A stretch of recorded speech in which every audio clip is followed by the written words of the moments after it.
Muli, magandang araw. Ito po ang Iparas kay Paras. Ako po si Eli Saludar. Kasama natin si Sek Jing Parasek. Magandang araw, Sek. Magandang araw po, mga kababayan. Magandang araw, Paring Eli. Magandang araw muli sa ating mga OFWs all over the world na in depth breath of hearing yung telenovela na sinasabi nilang impeachment trial na akala nila mayroong magandang thrilling experience nung isang araw dahil mayroong star witness sila, parang balon na hindi lumipad dahil napumutok na sa kamay pa lang nung bata na may hawak ng balon. Naputukan sila. Naputukan tuloy sila. So pag-uusapan ho natin, ito hong nangyari na impeachment trial at hanggang day 9 na ho, nakakasyam na po sila. At yung pinakahuli na naipresenta ng prosecution, ito pong si NBI Director Melvin Matibag. At yun nga ho, ay tinest po yung kanyang kredibilidad at lumitaw yung kanyang yung sinasabing kawalan po ng yung personal knowledge. Sek Jing, ano ho ba ang kahalagahan na ikaw ay testigo, mataas ang inyong kredibilidad at dapat meron kang personal knowledge sa issue, sa kaso? Well, mayroon nga silang sinasabing star witness. When you say star witness, you are a witness who saw it with your own eyes. What transpired in a particular incident or event or whatever, no? Na nakita mo. Pero dito sa kanilang investigasyon na sinasabi nila na nakita nila or sinasabi nitong una yung si Kalilong, pangalawa si Luntok, tapos yung tinanong si Luntok, parang pinapasa nila dito kay Matibag yung complete knowledge, yung confidence sila nandito. Pero mas masahol pa siya doon sa dalawa. Kasi wala naman din siyang knowledge, personal knowledge. Kaya nga mayroon tayong tinatawag na hearsay evidence. Hearsay evidence is an evidence na hindi direct, na narinig mo lang from a third person. Tapos, somebody told you a story, tapos you relate it to somebody else, and you make it, and ikaw yung nag-testify, you make it in such a way na ikaw ang nakakita, na hindi naman pala ikaw nakakita. So yun ang hearsay. Ang ganun ang nangyayari doon sa testimony ni Mr. Matibag, mga kababayan. Tulad nung tinanong siya, do you have any personal knowledge as to,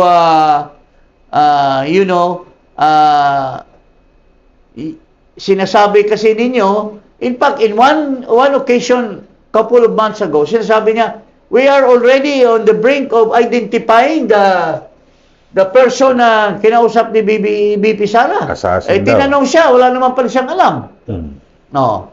So, these are just a series of media pronouncements ni Matibag na nung kinonfront siya, it turns out that they are all hearsay. So, panoorin nun natin yan at mamaya magbibigay din tayo ng ehemplo na nakita na wala siyang personal knowledge. Ito. Maganda yung issue rin, mamaya i-discuss natin yung kay Arturo Las Cañas. Pero ito, panoorin muna natin. Tulad natin ito. Sige. Were you present when the NBI agents subscribed and sworn to their affidavits? I was not there. You were not there. Still nothing. So, and since you did not actually participate, it means that you do not have personal knowledge of these stages of the investigation, correct? During that time, yes, but as I mentioned earlier, I read the investigation report. So your knowledge of the investigation was based on only of your reading? That is absolutely correct. All right. And upon the discussion of the investigating officers. Okay, very well. Now, were you present at the November 23, 2024 press con? I was not present. You were not I was present. not participating on that. And if you know, was any NBI agent present at the November 23, 2024 press con? Not that I know of. None. All right. So in layman's terms, for the benefit of this honorable court and the Filipino people watching, And I'll phrase my question in Tagalog. So sa kabila po ng pagtestigo po ninyo ngayong araw, inaamin nyo ba na wala kayong personal na kaalaman sa nangyaring investigation starting November 23, 2024? Malinaw naman po yun. At ang korte po ay can take judicial notice of the fact na hindi pa po ako NBI director ng panahon na yun. So you're confirming that you do not have personal knowledge because you were only appointed as NBA director a year later or on February 20, Your Honor, asked and 2026, answered correct? question. No, I haven't even asked that question, Your Honor. Kindly let counsel finish. So again, I will repeat. So the reason for this is that because you became NBI director only a year later or on February 20, 2026, correct? Tama po. All right. Okay. So prior to February 20, 2026, you do not have any personal knowledge of any investigation, correct? Nababasa ko lang po sa balita mga pangyayari. Which is not personal knowledge, correct? Well, yun lang po yung knowledge natin. So, caught in the, caught in his hands was caught in the cookie jar. In other words, dahil they drum up propaganda that this guy, magkaroon pang controversy dahil hindi siya umattend nung actual na time na mag-ano siya, tapos pinapospone and so on, tapos nagkaroon pa ng controversy, but only to be, ano bang tawag niyan? Yung parang napisot, yung Parang ano dyan iginisa niya yung sarili mantika. oo, yung Yan. walang nangyari na expectation. Ah. Ika nga. So, walang kwenta yung kanyang pag-attend Walang dyan. kwenta. Ah. And that is a very, very bad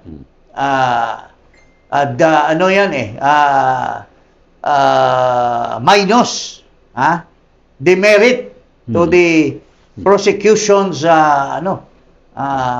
tapos nagiging bias witness pa siya. Bias because once upon a time ay napalabas na yung kanyang mga expression na talagang bias siya. He was not a neutral witness dahil bias siya against the Vice President dahil kinikriticize niya, tinatawag niya na bratinela. Oo. Okay. So, ano paring Eli, ano masasabi mo dyan? At bukod dyan ay lumitaw na talagang dito sa yung NBA talagang parang nagagamit to, no? Dito sa nakakasira ho sa imahe ng NBI yung nangyaring yan. At ang pinakamatindi ho rito dito kay Attorney Melvin Matibag, pati yung issue, maganda siguro i-discuss natin sa Jing yung kay Arturo Las Cañas Yes, can you bring it up? Yes, at yung kasi inilatag nila yung affidavit ni Las Cañas. 'Di ba nakailang ulit 'yon, pabago-bago, kaya nga may binanggit diyan si Senator Robin Padilla na at hindi nga yan tinanggap sa sa impeachment court kasi bukod sa walang pirma, hindi notaryado. Yes. Pero ang sagot ni ng lead prosecutor Ng tanga na si Congresswoman Jerbil Luistro na sa ICC raw tinanggap yan na hindi notaryo. Sinagot siya ni Chis ano ba Codero. ito? Ano ba ito? Nag-practice ba sa ICC? Kasi bias siya doon? So, sinagot siya ni Chis na hindi tayo ICC. So, payang-paya itong si Ugly Duckling. Ika nga. So, hindi naman talaga prepared itong babae na ito na makipagsangkalan dyan sa labanan dyan dahil hindi naman ito practicing lawyer. Advice nga niya sa asawa niya may warrant of arrest, magtago tama ba na abogada ka? Kung kaya lalo nakapakita mo na yung baluktutan ng mga pag-iisip nito, no? Pero diyan sa impeachment trial ay talagang kumikinang, no? Lutang no latang na yung mga abogado talaga na may alam sa batas. Na sila Senator Alan Peter Cayetano, no? Si Senator Pia. So talagang nabibigyan ng daan, no? Mayroong abogado daw na hindi naman siya kumuha ng hindi naman nag-enroll sa law school, hindi naman siya naging passer. Hmm. Pero abogado na daw siya dahil he has been a legislator for 29 years. Eh, anong tingin itong kulukoy na ito? Itong si Tuta Sen. Sige, panoorin na natin. Panoorin natin si Tuta Sen. You may proceed, sir. You have 2 minutes. Yeah, thank you, Mr. President, the presiding officer. I do not have 4 years of law, but I have 29 years of lawmaking. And I move that the manifestations of that we have heard be referred to the Senate proper. So, pero tama naman sabi niya na it is useless na makipag-argue sa hindi abogado, di ba? Yeah. Pero nagyabang, eto. Nagyabang 29 years daw siya of a law. Gumagawa ng batas. Bakit po, ibig sabihin, in a construction company, naging 29 years na siyang foreman, does that foreman become a civil engineer? Iba yung trabaho ng foreman, taga-mando ka lang. Ganun lang ang trabaho mo, taga-mando ka lang. Parang supervisor. Yung batas mo nga ang pinasa, gawa lang ng mga abogado mo, hindi mo nga master, wala ka nga mastery sa mga pinopropose mong bill, tapos magiging lawyer ka na. Alam mo, becoming a lawyer, I am a lawyer myself. It's not just mere listening to the discussion of certain legal precepts or naririnig mo yung provision of law. Sir, ang pag-aral ng batas, unang-una, in the practice of law, kailangan mo ma-master mo yung legal procedures. Kundi, pag nag-file ka ng kaso, balibag lang yan ng huwes kung hindi not comply with the rules of court. Alam mo ba yung rules of court? Inaral ba yan in your 29 years of being a legislators? Hindi mo malalaman yan. Yung mga technicalities, kaya ayaw mong marinig yung technicalities, dahil wala kang alam sa technicalities. Pangatlo, tutasin.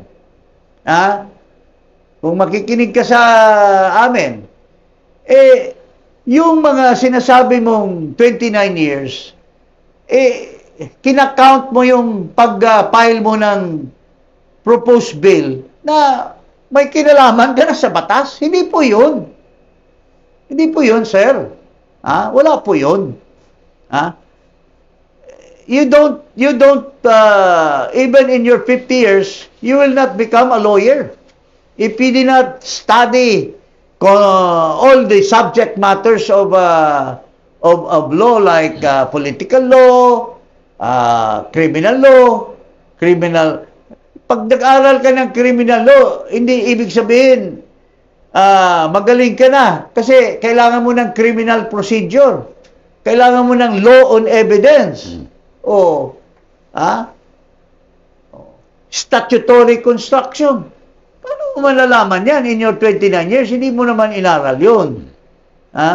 Kaya nakakahiya ka, pinagyabang mo yung 29 years mo, that amounts to nothing. You're just like a foreman who will never become a civil engineer. Magaling ka siguro.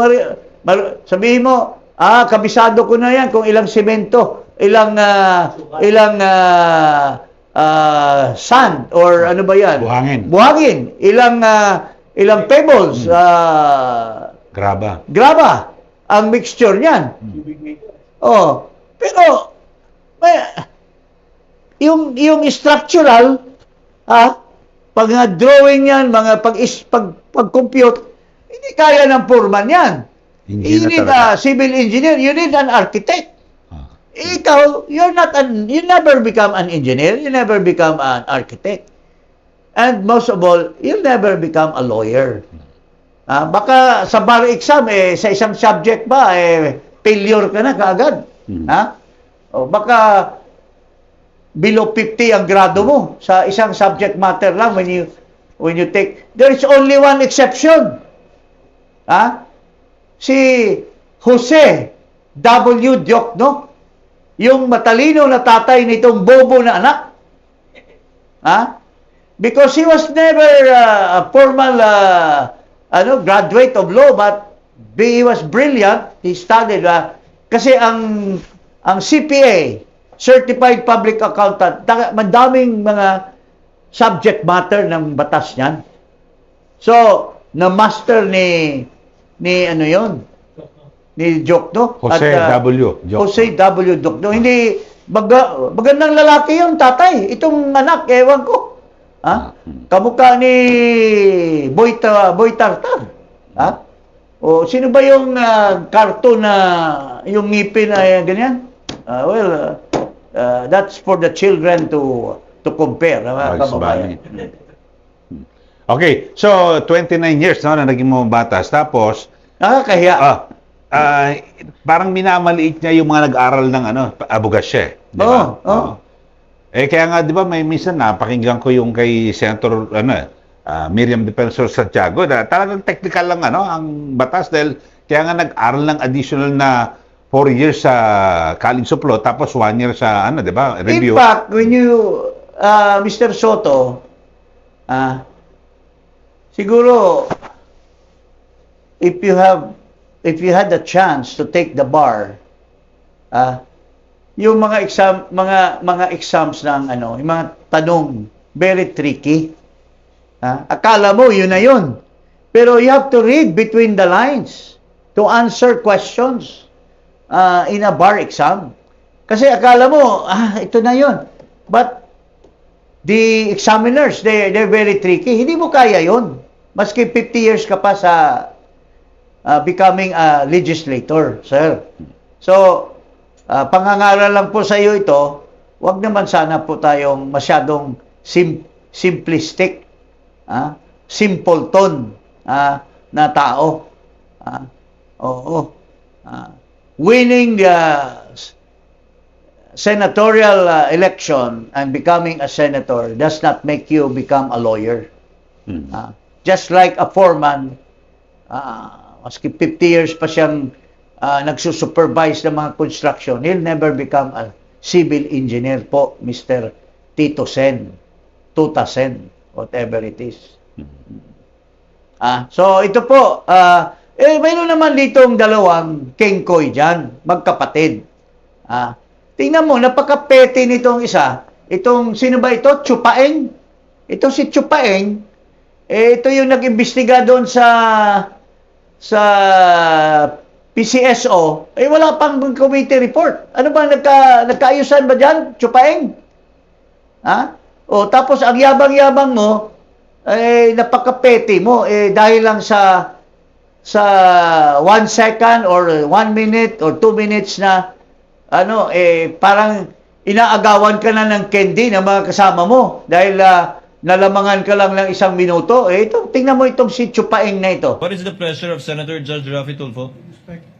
Walang mic. Kay Senator Padilla. Bakit pag sa kabila pinapayagan sila 5-10 minutes, bakit pag sa amin, sa majority, kinakat agad ni remind pagdating ng 2 minutes? I think nakakalata na kami. So dapat pag sinabing 2 minutes, 2 minutes. Pag sa amin sa majority, pag 2 minutes, pinipindot nito. 2-3 beses. Totoo yan. Pero pag sa minority, umabot na ng 5 minutes, 10 minutes. At meron akong record yan. Tanga-tanga naman ito. Napaka-petty mo, Mr. Chupaeng. Alam mo, kinilireklamo mo, member ka nga ng majority . Ibig sabihin, pinapapura ni Chis Escudero yung chairman ng or the presiding officer, kakampi nyo sa majority 13. So, hindi mo masasabi na nilalamangan ka. Petty ka lang at masyado kang bias against. At saka, kabubuhan yan, sinasabihan mong majority at minority. There is no such thing. Maybe, hindi mo nalaman na nandyan ka,